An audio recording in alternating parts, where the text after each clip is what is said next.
우리가 하나님 앞에 어떠한 믿음으로 기도해야 하는가? 하나님께 구할 때 하나님 아버지께서는 가장 좋은 것으로 우리에게 주시는 분이시다. 이것을 하나님 말씀에 의지해서 확증하고 믿고 신앙생활 하시기를 축원합니다. 기도하시기를 축원합니다. 예배하고 찬양하시고 순종하시기를 축원합니다. 하나님께서는 구하는 자에게 가장 좋은 것으로 주시는 분이십니다. 그렇다면 하나님께서는 우리에게 전능하신 분이시기 때문에 모든 것을 다 주실 수 있는 분이십니다. 모든 것을 다 주시는데 하나님은 그 중에 반드시 가장 좋은 것을 우리에게 주신다고 약속하셨습니다. 그래서 오늘 본문에 너희가 악한 자라도 좋은 것으로 자식에게 줄 줄 알거든 하물며 하늘에 계신 너희 아버지께서 구하는 자에게 좋은 것으로 주시지 않겠느냐 말씀하신 것입니다.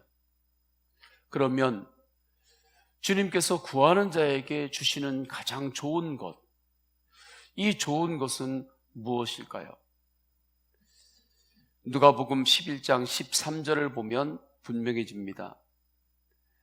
너희 하늘 아버지께서 구하는 자에게 성령을 주시지 않겠느냐라고 말씀합니다. 오늘 본문은 구하는 자에게 가장 좋은 것으로 주신다고 말씀하셨고, 너희 아버지는 구하는 자에게 성령을 주신다고 말씀하셨습니다. 좋은 것은 뭐냐면 성령을 뜻하는 것입니다. 삼위일체 하나님 아버지 자신입니다. 이것에 대해서 초점을 두지 않으면 집 나간 탕자가 될 수도 있고 집 안에 있는 탕자가 될 수도 있습니다. 탕자의 비유가 나옵니다. 그 탕자의 비유에는 한 사람의 탕자만 있는 줄 생각하는데 그렇지 않습니다. 두 사람의 탕자가 있습니다. 한 탕자는 집 나간 아들 탕자고 또 다른 탕자는 집 안에 있는 탕자입니다. 큰아들이었습니다. 왜 하나는 집 나간 탕자고 하나는 집 안에 있는 탕자가 되었는가? 아버지에게 집중하지 않았기 때문입니다. 아들에게 있어서 가장 좋은 것은 아버지이고 아버지 집에 있는 것이고 아버지와 함께 있는 것이 가장 좋은 것입니다. 그것이 아버지가 줄 수 있는 가장 최고의 것입니다. 그런데 두 아들은 그렇게 생각하지 않았습니다. 아버지가 가장 좋은 것이 아니라 아버지가 가지고 있는 유산, 그것이 가장 좋은 것으로 여겨진 것입니다. 그래서 집 나간 아들도 아버지가 가지고 있는 유산, 그것만 달라. 그게 가장 좋은 것이니까. 그러면서 아버지 곁을 떠났습니다. 둘째 아들이 돌아왔을 때에도 큰 아들인 그 아들이 아버지에게 굉장히 좋지 않은 이야기를 했습니다. 불평과 원망을 했습니다. 그 이유는 큰아들도 아버지가 가지고 있는 유산, 소유, 그것에만 관심이 있었기 때문입니다. 가장 좋은 것, 아버지에게 초점을 두고 있지 않았기 때문인 거죠. 주님은 말씀합니다. 하늘 아버지께서는 구하는 자에게 가장 좋은 것을 주신다. 그것은 성령이다. 우리가 이 분명한 말씀을 붙들고 나아가지 않으면 우리도 탕자가 될 수 있는 것입니다. 어느 날 그렇게 그 자리에 있을 수 있는 거죠. 주님 앞에서 이 새벽에 하나님 아버지를 바라보며 기도할 때 주님께서는 우리의 기도를 들으시고 주님의 가장 좋은 것, 주님의 성령으로 우리를 충만케 해주시고 하나님 자신으로 우리를 가장 선한 길로 인도하심을 확신하며 기도하시기를 축원합니다. 그래서 제자들에게 마지막 때의 사명을 감당할 때 너희들이 오순절 다락방에서 깨어 기도하라. 기다리라. 무엇을 기다리라고 했습니까? 성령을 기다리라고 했습니다. 너에게 성령이 임할 것이다. 성령을 기다리라고 말씀하신 것입니다. 가장 좋은 것을 기다리라고 말씀하신 거예요. 가장 좋은 것을 바라보며 기도하라고 한 것입니다. 성령을 기다리라고 하지 않고 예수님께서 다른 것을 기다리라고 그렇게 말씀하실 수도 있었습니다. 다른 것이 마지막 때 하나님이 주신 하나님 나라 확장의 사명, 하나님께서 주시는 그 능력을 이 땅에 빛과 소금의 그 능력을 드러낼 수 있을 것이라고 생각했다면 예수님께서 성령 말고 다른 도움들이 올 테니까 그것을 기다려라. 그렇게 말씀하셨을 것입니다. 그런데 주님은 그렇게 하지 않으셨죠. 성령을 기다려라. 성령이 임할 것인데 그것을 위하여 기도하라고 말씀하셨습니다. 그래서 기도할 때 가장 좋은 것, 성령 충만함을 주셨습니다. 성령 충만함이 임했을 때 베드로에게 은과 금이 없었던 것은 성령 충만함을 받기 이전이나 이후나 똑같았습니다. 그런데 성령 충만함, 성령의 임재 가운데 임하기 이전에는 은과 금이 없으니까 아무런 하나님 앞에서의 헌신도 할 수가 없었습니다. 그러나 성령 충만함이 되었을 때는 나에게 은과 금은 없다. 그렇지만 내 안에 살아계신 예수 그리스도가 계시니, 내 안에는 주님의 영 성령님께서 나와 함께 계시니 일어나 걸어라. 그리고 나면서부터 걷지 못한 이를 손잡고 그를 손잡고 일으켜 줄 수 있었습니다. 그에게 손을 내밀고 그 손을 잡아줄 수가 있었던 것입니다. 성령 충만, 성령의 역사가 없었으면 아마 성문 밖에서 걷지 못한 이가 있을 때에 그 사람의 손을 잡아줄 생각도 못했을 것입니다. 손을 내밀 자신도 없었을 것입니다. 자신감이 없어서 손을 내밀지 못하는 거예요. 왜 그렇습니까? 나에게 은과 금이 없으니까. 자신감이 없어서 손도 내밀지 못하는 거예요. 그러나 성령 충만함이 임하니까, 주님의 영으로 충만하니까, 영적으로 담대해지니까 손을 내밀 수도 있는 것입니다. 손을 잡아줄 수 있었던 거예요. 그때 베드로가 일어나지 못하는 사람을 일으킨 게 아닙니다. 베드로는 손을 잡아줬던 것이고 그를 일으켰던 분은 주님께서 역사하신 것입니다. 우리가 기도할 때 주님께서는 가장 좋은 것으로 이 시간에 우리에게 충만케 하여 주십니다. 할렐루야. 이 믿음으로 기도하시기를 축원합니다. 성령 충만함으로 임할 때 우리는 하나님의 뜻을 보기 시작합니다. 그리고 하나님의 거룩하신 퍼즐 맞추기에 대해서 신뢰하게 되는 것입니다. 요셉이 애굽의 총리로서 가뭄이 왔을 때 수많은 이들을 살리는데 그가 통로가 되었습니다. 그의 일가 친척들까지 애굽 땅으로 오게 되어서 그곳에서 하나님의 12지파에 세워지는 그러한 축복의 기초들이 거기에서 세워졌습니다. 그런데 요셉이 살아갔던 인생을 보십시오. 그 안에 퍼즐들이 있습니다. 퍼즐 중에 하나가 뭐냐면 노예로 보디발 장군의 집에 팔려갔던 것입니다. 감옥에 들어갔던 것입니다. 요셉이 왕궁에 들어간 것, 총리가 된 것, 그것도 하나의 퍼즐이지만 요셉의 인생 가운데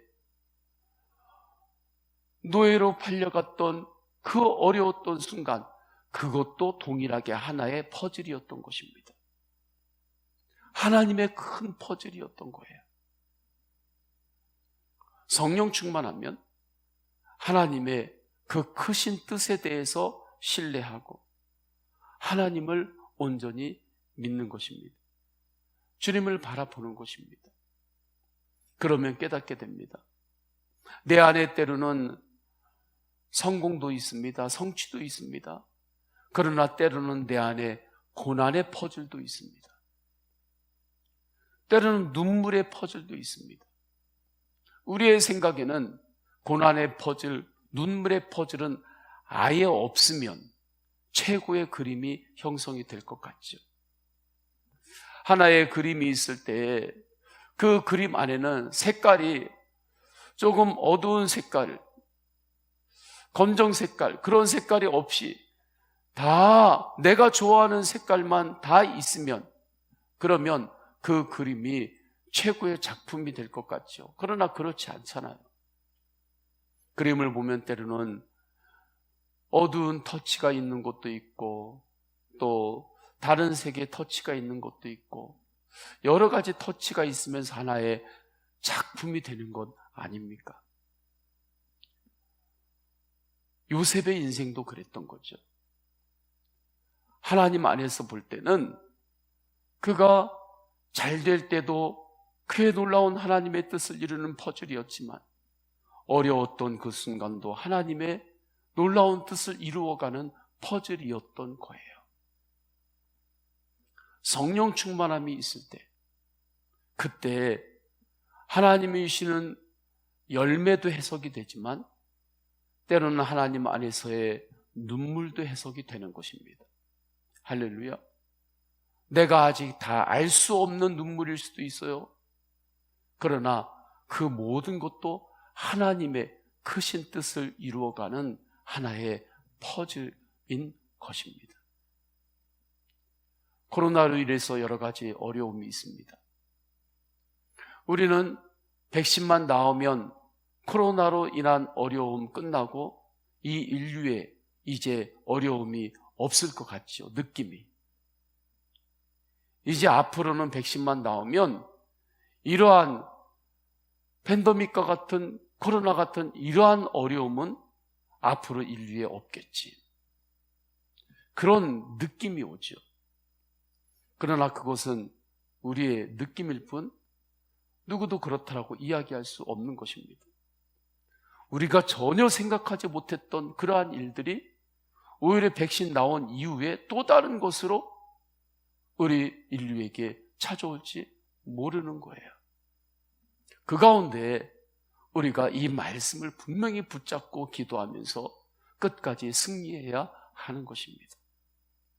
큰 그림으로 보면 무언가 코로나로 인한 이 어려움의 시기에 1년이 될지 2년이 될지 3년이 될지는 모르지만 이것도 마지막 때에 하나님의 뜻을 이루는 퍼즐 조각 중에 하나인 것입니다.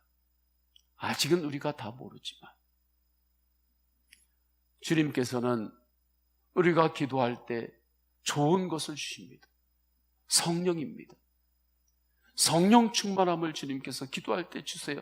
그러면 방금 말씀드린 이것에 대해서 우리가 아직 다 알지 못해도 분명한 믿음이 있습니다. 하나님은 반드시 모든 것을 하나님의 뜻 안에서 퍼즐을 맞추어 가신다. 하나님의 가장 선한 그림을 맞춰 가신다. 이 믿음으로 우리 다 함께 기도하기를 원합니다. 다 함께 기도하십니다. 기도하실 때 오늘 말씀 붙들고 기도합니다. 그래서 우리가 이 새벽에 집중해서 기도할 것은 하나님, 기도할 때 성령 충만함을 구합니다. 주님, 성령 충만함을 구합니다. 성령 충만함도 구할 때 하나님께서 더욱더 우리에게 주시는 것입니다. 주님, 성령 충만함으로 인도하소서. 우리 교회도 성령 충만함으로 인도하소서. 한국교회도 성령 충만함으로 인도하여 주옵소서. 또한 성도님들의 개인의 기도 제목 올려드리시고, 또한 육신이 연약한 믿음의 가족들이 있습니다. 치유하여 주옵소서. 힘을 주옵소서. 당회 준비를 위해서, 또한 대지 구입을 위해서 주여 3번 간절히 부르짖고 동성으로 기도하십니다. 주여, 주여, 주여. 할렐루야. 하나님 아버지, 주님의 말씀을 믿고 기도합니다. 주님 앞에 구하면 주님께서 반드시 좋은 것으로 주시는 하나님 아버지이심을 말씀으로 확증하며 기도합니다. 주님 역사하소서. 주님 인도하여 주소서. 하나님 아버지, 주님께서는 우리에게 가장 좋은 것으로 주시는데, 하나님 아버지, 가장 좋은 것, 주님 하나님 아버지를 우리에게 허락하여 주시고 성령으로 충만케 하심을 말씀으로 확증합니다. 하나님 아버지, 그래서 이 새벽에 하나님 아버지 더욱더 주님 앞에 구하는 것은, 하나님 아버지 우리가 기도할 때 더욱더 성령 충만함의 은혜를 인도하소서. 주님, 성령 충만함으로 인도하소서. 주님, 성령 충만함으로 인도하소서. 성령의 불로 역사하여 주옵소서. 성령 충만함으로 하나님 아버지 우리의 심령을, 하나님 아버지 우리의 가정이 성령 충만케 하소서. 하나님 아버지 우리 교회가 성령 충만케 하소서. 마지막 때에 하나님이 주신 사명을 주여 하나님 아버지 감당할 수 있는 길, 하나님 아버지 주님께서 주시는 그 은혜와 능력으로 살아갈 수 있는 길, 하나님 아버지 우리가 영적 자신감을 가지고 하나님 아버지 영혼들을 향하여 우리의 손을 내밀 수 있는 그 능력은 성령 충만함임을 알고, 하나님 아버지 이 시간에 더욱더 성령 충만함을 갈망합니다. 주님, 성령의 충만함으로 인도하소서. 성령의 불로 주님 역사하여 주옵소서. 주님, 성령의 불로 역사하소서. 주님, 성령의 불로 역사하소서. 오순절 다락방에 임재하셨던 성령의 불, 성령의 불, 성령의 불, 주님 성령 충만한 하나님 아버지의 마음으로 하나님 아버지 우리를 충만케 하소서. 주님, 다스려 주소서. 주님, 우리를 지배하여 주소서. 우리를 통치하여 주소서. 하나님 아버지, 우리 교회가 성령 충만한 예당으로 하나님 아버지 더 서기를 갈망합니다. 하나님 아버지 성령 충만함으로, 성령의 영광으로 하나님 아버지 마지막 때에 영혼들을 구원하고 예수님의 사람들을 세우는데 쓰임받는 교회로만 하나님 아버지 서다가 마지막 예수님께서 재림하시는 날 하나님 아버지 우리 교회가 주님 앞에 아름답게 보고드리는 하나님 아버지 그러한 교회로 준비되도록 인도하옵소서.